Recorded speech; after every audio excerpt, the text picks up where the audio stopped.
Nasema kupambania ndoto yako. Wewe unaandika kupambania ndoto yangu, kupambania ndoto yako. Ninajua kila mmoja aliyoko mahali hapa ana ndoto. Kila mtu ana ndoto yake. Ukimuuliza huyu mtu una ndoto gani, anakuambia mimi nataka kuwa mtu fulani.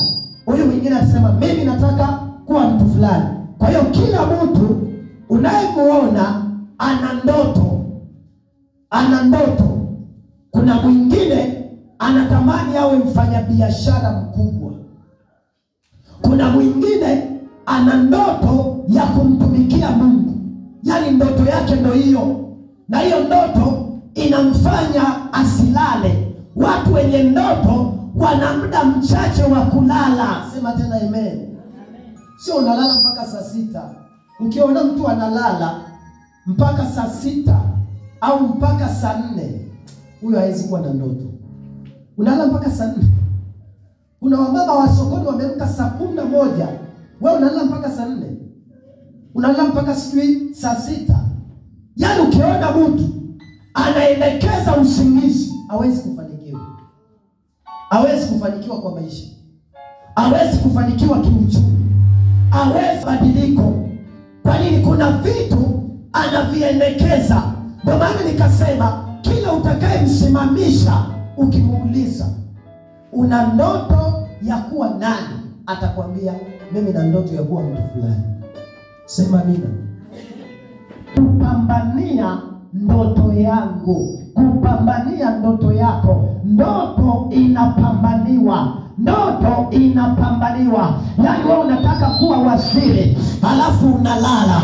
Unataka kuwa mfanyabiashara mkubwa, unalala mpaka saa 4. Hiyo ndoto ya kuwa mfanyabiashara mkubwa haiwezi ikatimia. Kuna watu wana ndoto za kuwa watu wakubwa, lakini wamekuwa wazembe. Mwambie mwenzako ndoto inapambaniwa.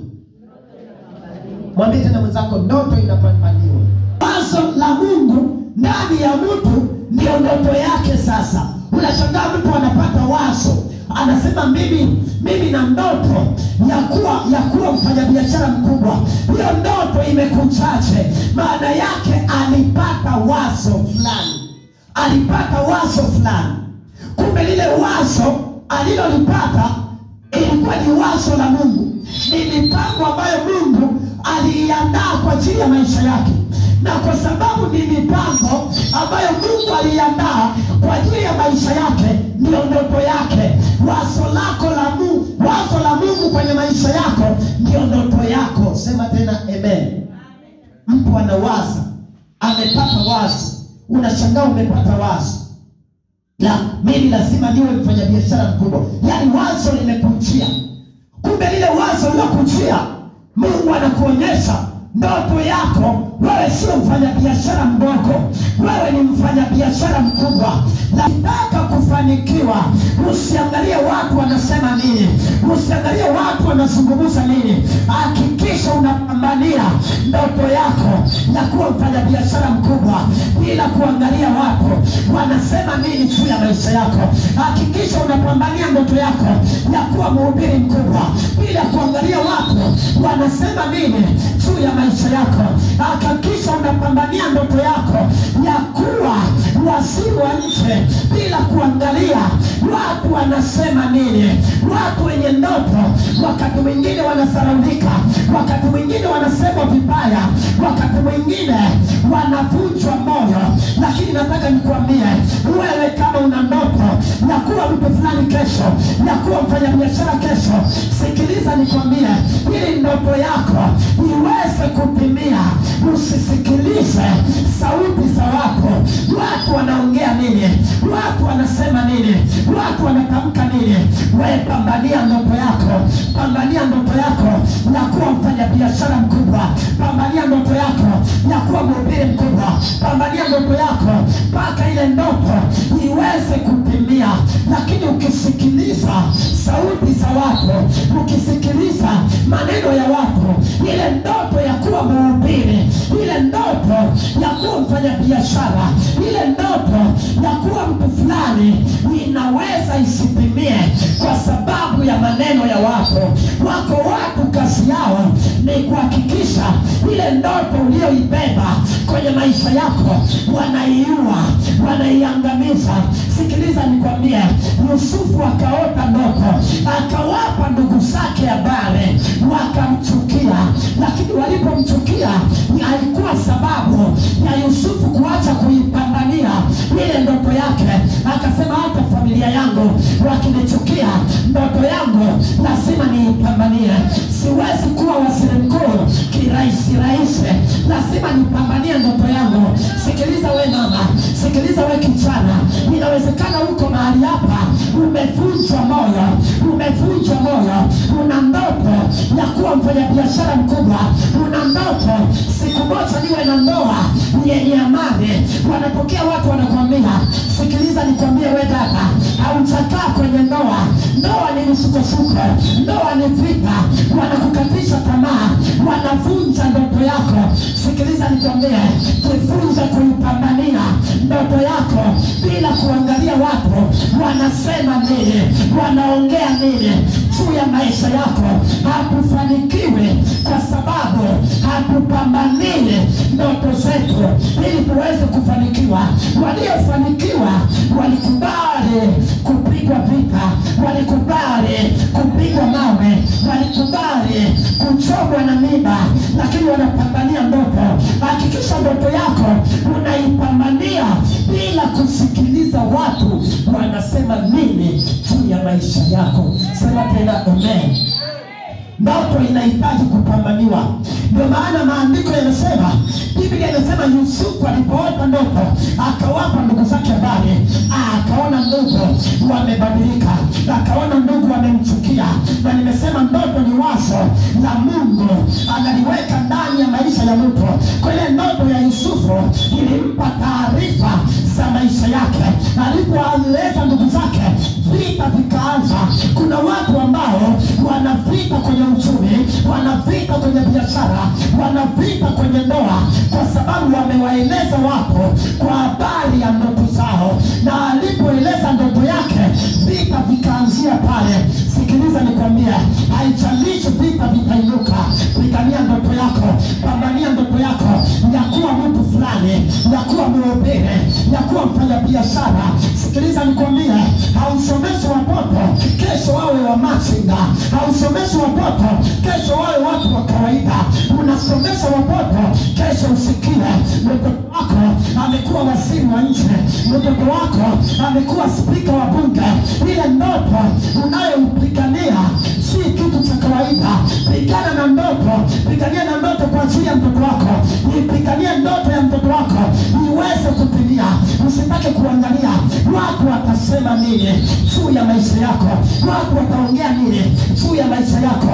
Watu wengi wamefeli kwenye biashara, wamefeli kwenye huduma, wamefeli kwenye maeneo mbalimbali kwa sababu wamevunjwa moyo, wakaacha kuzipambania ndoto zao, wakaacha kuzipambania ndoto zao. Sikiliza nikwambie, ninamuomba Mungu akupe neema mwaka 2025 ukapambanie ndoto yako kisawasawa, na hiyo ndoto iweze kutimia.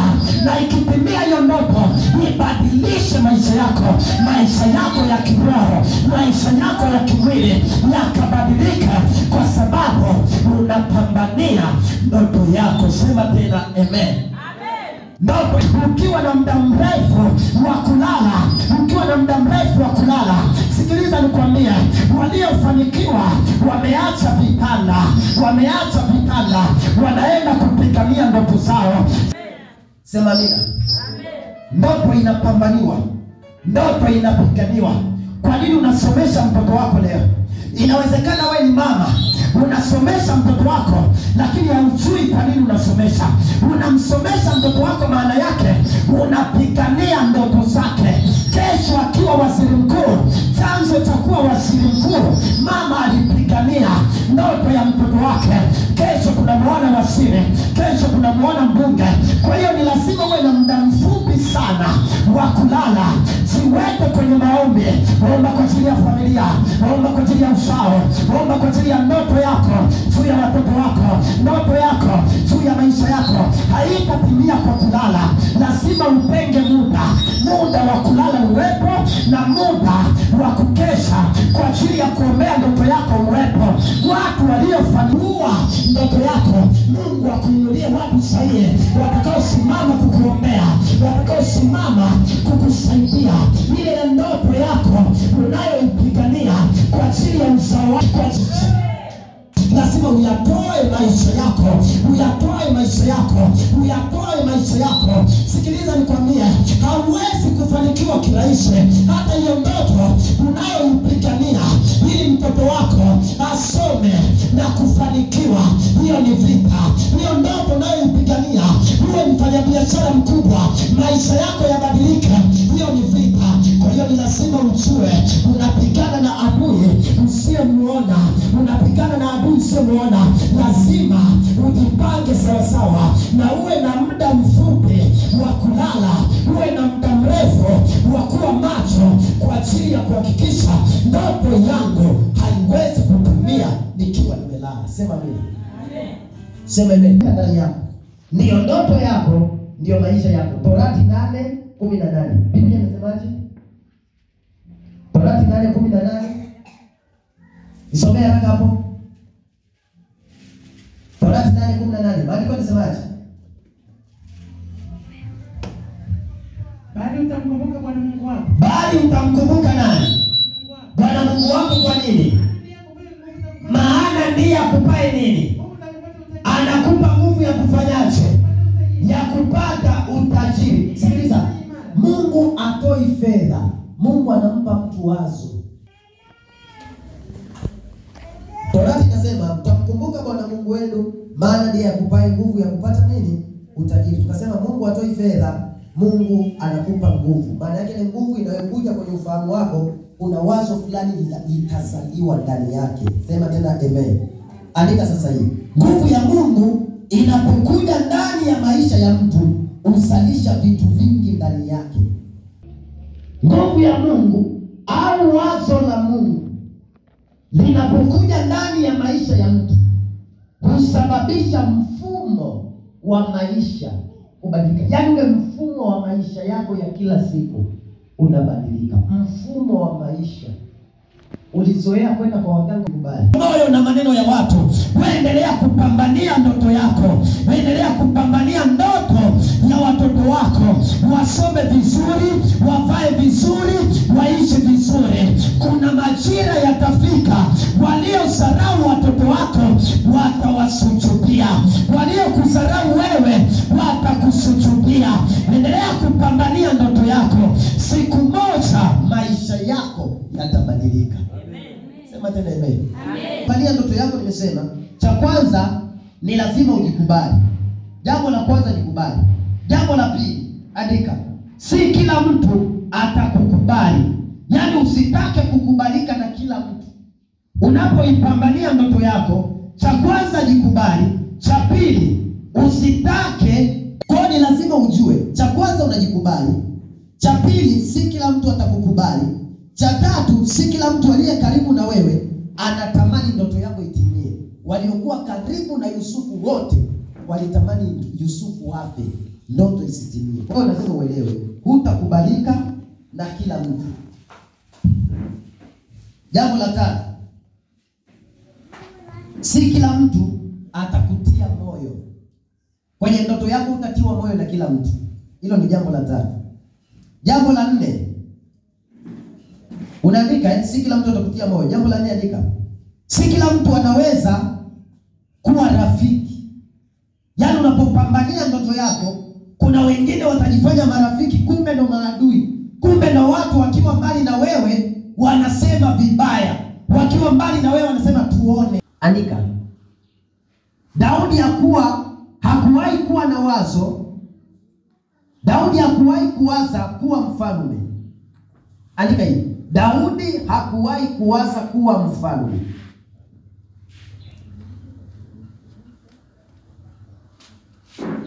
Hilo wazo hakuwa nalo. sababu alikuwa mchungaji wa kondoo za baba yake. Familia ya Daudi haikujua siku moja kijana wao anaweza kuwa mfalme. Kwa hiyo Daudi hakuwaza, wala familia ya kwao haikuwahi kujua siku moja kijana wao anaweza kuwa mfalme. Andika, familia ya Daudi haikujua siku moja kijana wao anaweza kuwa mfalme kutokana na hali ya maisha. Kwanza 17:28. Biblia inasemaje? Nataka nikupe maandiko hapo sasa. Samueli wa kwanza 17:28. Alafu tuombe. Biblia inasemaje? Naye Eliabu mkubwa wake alisikia hapo Daudi alipoongea na watu, na hasira yake nani? Eliabu. Atakayokuweka kwenye nafasi nzuri ya kuweza kumtumikia Mungu na kukuletea heshima. Sema tena amen.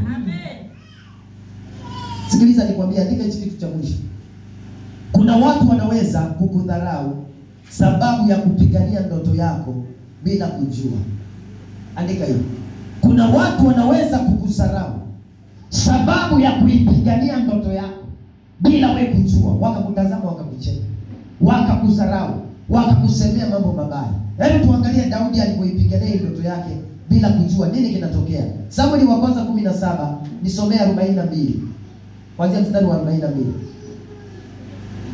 mpaka 51, ukifika 51 mwisho. Samueli wa kwanza 17 mstari wa 42.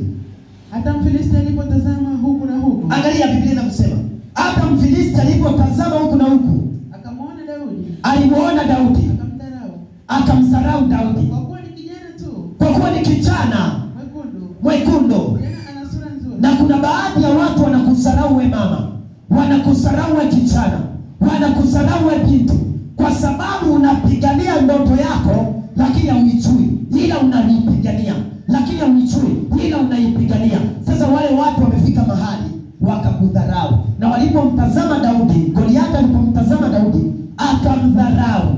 Kwa nini amemdharau? Kwa sababu alimuona ni kijana mdogo, alafu anapigana vita ambayo haielewi. Kumbe Daudi anapigania nafasi yake ya ufalme bila yeye kujua, kwa sababu hakuwa na hiyo ndoto, hakuwa na hayo mawazo kama siku moja atakuwa mfalme.